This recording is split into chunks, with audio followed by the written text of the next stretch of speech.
Hi friends, പത്രമാറ്റിൽ ഇനി വരാനിരിക്കുന്ന നല്ലൊരു അടിപൊളി ത്രില്ലിംഗ് ആയിട്ടുള്ള ഒരു എപ്പിസോഡിന്റെ റിവ്യൂ ആണ് പറയുന്നത്. നമ്മുടെ നന്ദുവിന് SI ആയിട്ട് നിയമനം കിട്ടുകയാണ്. SI ആയി ചാർജ് എടുക്കുന്ന നന്ദു ദിവസങ്ങൾക്കുള്ളിൽ തന്നെ വേണുവിനെതിരെയുള്ള തെളിവുകളൊക്കെ നന്ദുവിന് കിട്ടുന്നുണ്ട്. പഴയ കേസ് ഫയലുകളൊക്കെ ഇങ്ങനെ നോക്കിക്കൊണ്ടിരിക്കുമ്പോഴായിരിക്കും ഇതുവരെ പിടിക്കപ്പെടാത്തതും തെളിയിക്കാത്തതുമായ ഒരുപാട് കേസ് ഫയലുകൾ നന്ദുവിന്റെ മുന്നിലേക്ക് എത്തുന്നത്. അങ്ങനെ അതിന്റെ പുറകെ അന്വേഷണമായിട്ട് പോകുമ്പോഴായിരിക്കും വേണു കോടികളുടെ തട്ടിപ്പ് നടത്തി സ്റ്റേഷനിൽ കയറിയതും കോടതി കയറി ഇറങ്ങിയതുമായിട്ടുള്ള ഒരുപാട് കേസുകൾ കാണുന്നതും. ഇതിനപ്പുറം പിടിക്കപ്പെടാത്തതും തെളിയിക്കാൻ കഴിയാത്തതുമായ ഒരുപാട് കേസുകൾ വേണുവിനെതിരെ നന്ദുവിന് കിട്ടുന്നുണ്ട്. ഇതെല്ലാം കണ്ട ആകെ കിളിപോയ മട്ടില് ആകെ ഷോക്കിൽ തന്നെയായിരിക്കും നന്ദു നിൽക്കുന്നുണ്ടാവുക. ഇത് അനാമികയുടെ അച്ഛനാണോ എന്ന് വിശ്വസിക്കാൻ പോലും പ്രയാസമായിരിക്കും നന്ദുവിനത് കാണുമ്പോൾ. എന്തായാലും SI ആയി ചാർജ് എടുത്തിരിക്കുന്ന നന്ദു അതിനെക്കുറിച്ച് അന്വേഷിക്കാൻ തന്നെ പുറപ്പെടുകയും അങ്ങനെ ഈ കേസ് ഫയലിൽ പറഞ്ഞിട്ടുള്ള ആൾ വേണുവാണെന്നും അയാൾക്കെതിരെ എല്ലാ കാര്യങ്ങളും അന്വേഷിച്ച് ഉറപ്പാക്കിയതിനു ശേഷം നന്ദു നേരെ അനിയെ വിളിക്കുകയും ചെയ്യുന്നുണ്ട്. നന്ദുവിന്റെ കോള് കാണുന്ന അനിയാണെങ്കിൽ അനാമിക കാണാതെ മാറി നിന്നാണ് സംസാരിക്കുന്നത്. എന്നിട്ട് കോൾ എടുത്ത ഉടൻ ചോദിക്കുന്നുണ്ട്, എന്താ നന്ദു എന്തിനാ എന്നെ ഇപ്പോൾ വിളിച്ചത്? ഈയിടെയായിട്ട് നീ എന്നെ വിളിക്കാറൊന്നുമില്ലല്ലോ. നീ SI ആയി ചാർജ് എടുത്തതിന് ശേഷം വലിയ തിരക്കൊക്കെയല്ലേ നിനക്ക്? അതുകൊണ്ട് നിന്നെ ശല്യപ്പെടുത്തണ്ടെന്ന് കരുതി ഞാനും നിന്നെ വിളിക്കാറില്ല. ഏതായാലും നിനക്ക് ഇപ്പൊ എന്നെ വിളിക്കാൻ തോന്നിയല്ലോ, സന്തോഷമെന്ന് അല്പം പരിഭവത്തോടെ പറയുകയാണ് കേട്ടോ അനി. ഉടനെ നന്ദു അനിയെ അറിയിക്കുന്നുണ്ട്, ഞാനേ ഇപ്പൊ നിന്നെ വിളിച്ചത് ഒരു പ്രധാനപ്പെട്ട കാര്യം പറയാൻ വേണ്ടിയിട്ടാ. മാത്രമല്ല ഞാനിപ്പോ പറയാൻ പോകുന്ന കാര്യം നീ ഇത് മറ്റാരോടും പറയരുത്. ഇങ്ങനെയൊക്കെ നന്ദു പറയുന്നത് കേൾക്കുമ്പോൾ അനിക്കാണെങ്കിലും ടെൻഷൻ ആവുന്നുണ്ട്. ടെൻഷനോടെ എന്താ കാര്യമെന്ന് ചോദിക്കുന്നുണ്ട്. അപ്പൊ നന്ദു ചോദിക്കുന്നുണ്ട്, നിനക്ക് ആ അനാമികയുടെ അച്ഛനെ കുറിച്ച് എന്തെങ്കിലും കാര്യങ്ങൾ അറിയാമോ? എന്തറിയാനാന്ന് അനി തിരിച്ചു മറുപടി കൊടുക്കുന്നതും അത് പിന്നെ അവരുടെ സാമ്പത്തിക സ്ഥിതിയെക്കുറിച്ചൊക്കെയാണ് ഞാൻ ചോദിച്ചത്. അതിനെക്കുറിച്ചൊക്കെ നിനക്ക് വല്ലതും അറിയുമെന്ന് അനിയോട് വീണ്ടും നന്ദു ചോദിക്കുന്നുണ്ടെങ്കിലും അവര് വലിയ കോടീശ്വരന്മാരാണെന്നൊക്കെയല്ലേ പറയുന്നത്. എന്തായാലും ഞാൻ അതിനെക്കുറിച്ചൊന്നും അന്വേഷിക്കാറില്ല, നമുക്കതിന്റെ ആവശ്യമില്ലല്ലോ. ആ പറഞ്ഞത് കേട്ട് നന്ദു ചോദിക്കുന്നുണ്ട്, നിനക്ക് അവര് കല്യാണം കഴിഞ്ഞതിന് ശേഷം എന്തെങ്കിലും തന്നിട്ടുണ്ടോ? വല്ല സമ്മാനങ്ങളോ മറ്റോ? എനിക്കൊരു കാറ് തന്നു. ആ കാര്യം ഞാൻ നിന്നോട് മുമ്പേ പറഞ്ഞിട്ടുണ്ടല്ലോ. പക്ഷെ അതെനിക്ക് വേണ്ടെന്ന് പറഞ്ഞ് ഞാൻ അവിടേക്ക് തന്നെ കൊടുത്തയച്ചു. പിന്നീട് എവിടെയൊക്കെയോ അവർ സ്ഥലമൊക്കെ വാങ്ങിയിട്ടിട്ടുണ്ടെന്നാണ് പറഞ്ഞത്. പക്ഷെ ഞാൻ അതിനെക്കുറിച്ചൊന്നും അന്വേഷിച്ചിട്ടുമില്ല, എനിക്കറിയേണ്ട കാര്യവുമില്ല. അവൾ എങ്ങനെയെങ്കിലും എൻ്റെ തലയിൽ നിന്നൊന്ന് ഒഴിഞ്ഞു പോയാൽ മതി, അത്രേ എനിക്ക് വേണ്ടുമെന്ന് പറയുകയാണ് കേട്ടോ അനി. തുടർന്ന് സംശയത്തോടെ നന്ദുവിനോട് ചോദിക്കുകയാണ്, അല്ല നന്ദു, നീ എന്താ ഇപ്പൊ ഇതൊക്കെ എന്നോട് ചോദിക്കാൻ കാരണം?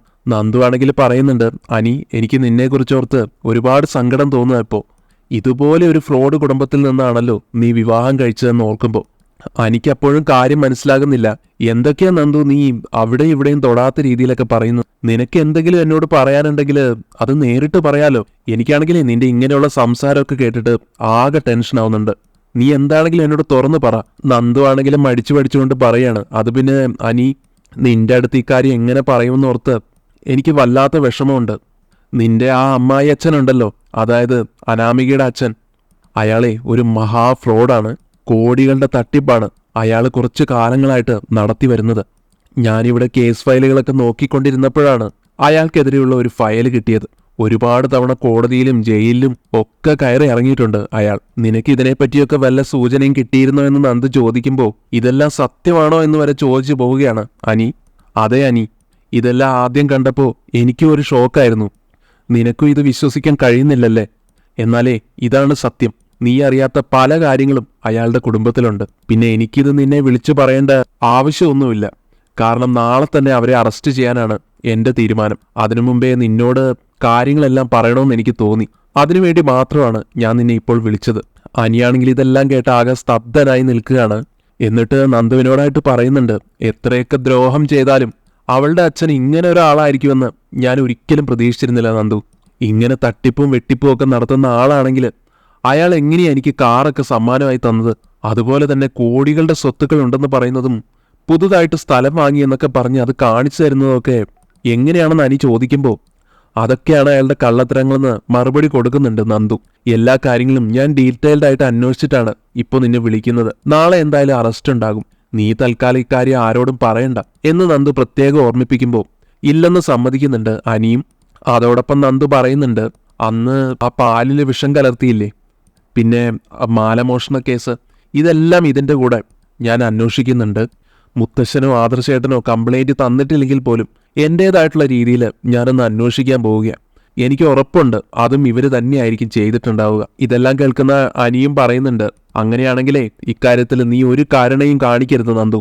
അവര് തെറ്റ് ചെയ്തിട്ടുണ്ടെങ്കിൽ അവർക്ക് അർഹിച്ച ശിക്ഷ തന്നെ നീ വാങ്ങിച്ചു കൊടുക്കണം. ഇനി അത് അനാമികയാണ് ചെയ്തതെങ്കിലും എന്റെ ഭാര്യയാണെന്ന് കരുതി നീ ഒരു വിട്ടുവീഴ്ചയും നടത്തരുത്.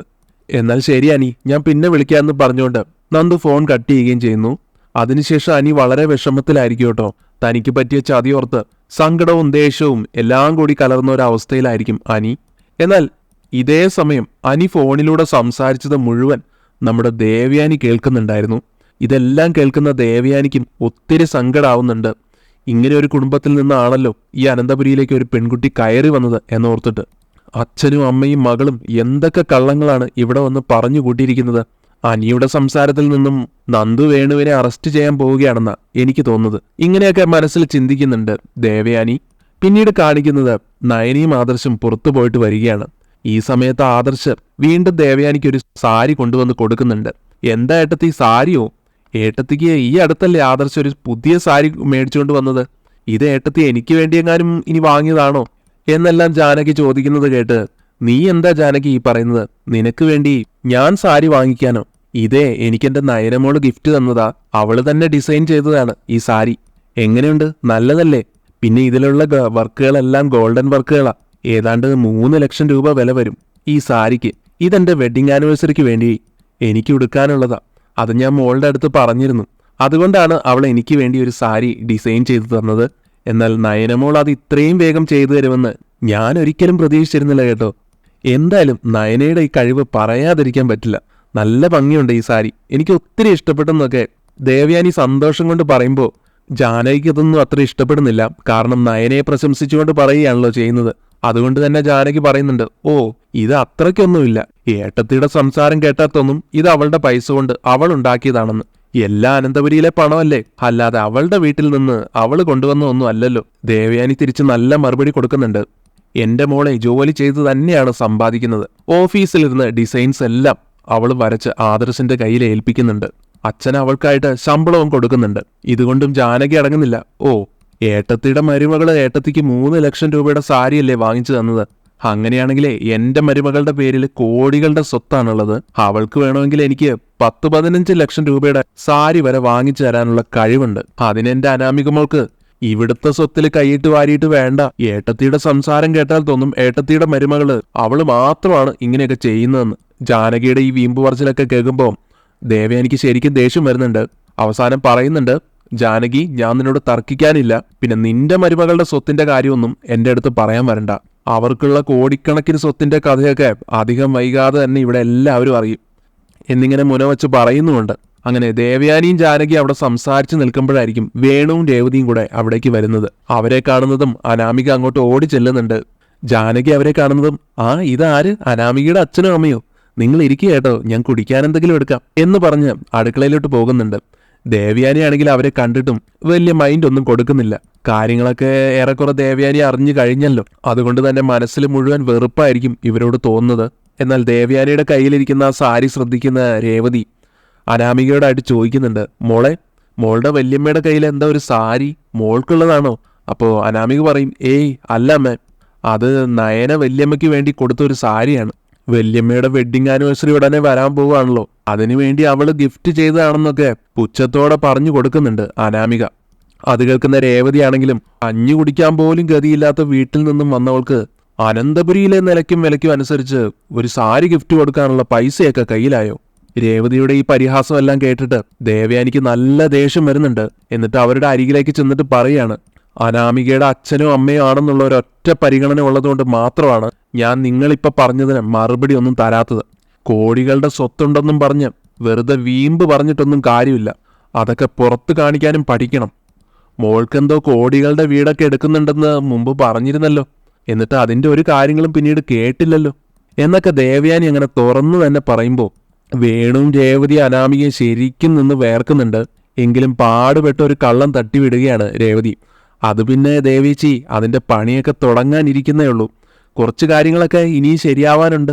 ദേവയാനിക്കാണെങ്കിൽ ഇതെല്ലാം കള്ളത്തരങ്ങളാണെന്ന് അറിയാലോ, അതുകൊണ്ട് തന്നെ ഉവ്വ് എന്നുള്ള രീതിയിൽ തലയാട്ടുന്നുണ്ട്. അങ്ങനെ അതേ സമയത്ത് തന്നെയായിരിക്കും നന്ദുവും കൂടെ വേറെ 2 പോലീസ് ഓഫീസേഴ്സുമായിട്ട് അങ്ങോട്ട് വരുന്നത്. പോലീസ് യൂണിഫോമിൽ വരുന്ന നന്ദുവിനെ കണ്ട് വേണുവും അനാമികയും രേവതിയും ഒക്കെ നന്നായിട്ട് പേടിക്കുന്നുണ്ട്. നന്ദുവിനെ കാണുന്നതും അറിയാതെ തന്നെ സെറ്റിയിൽ നിന്ന് എണീറ്റ് പോകുന്നുണ്ട് വേണുവിന്റെ ആ ഭയം കാണുമ്പോൾ തന്നെ ദേവയാനിക്ക് ചിലതൊക്കെ മനസ്സിലാവുന്നുമുണ്ട്.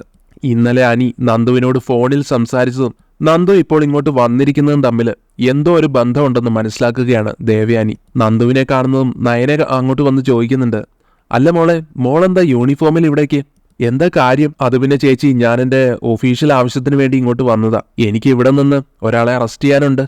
നയന അമ്പരപ്പോടെ ചോദിക്കുന്നുണ്ട്, ഇവിടെ നിന്ന് അറസ്റ്റ് ചെയ്യാനോ? ആരെ?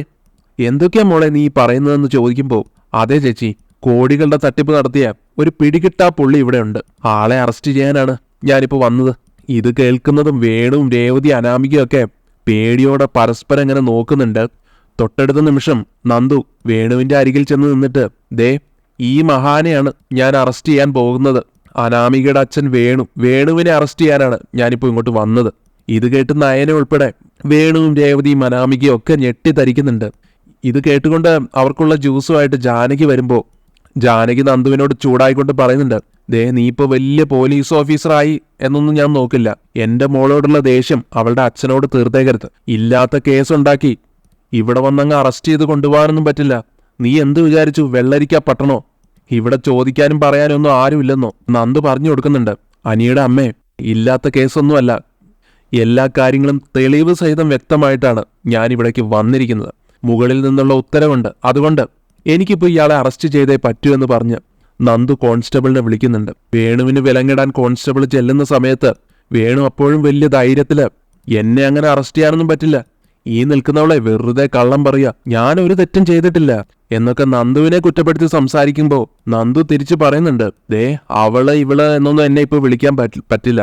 ഞാനിപ്പോൾ ഒരു SI ആണ്. പണ്ടത്തെ പോലെ എടി പോടി എന്നൊക്കെ വിളിക്കുമ്പോൾ സൂക്ഷിച്ചു വേണം, മനസ്സിലായോ എന്നൊക്കെ നന്ദു നല്ല തൻ്റെ ഇടത്തോടു കൂടി തന്നെ തിരിച്ചു പ്രതികരിക്കുന്നുണ്ട്.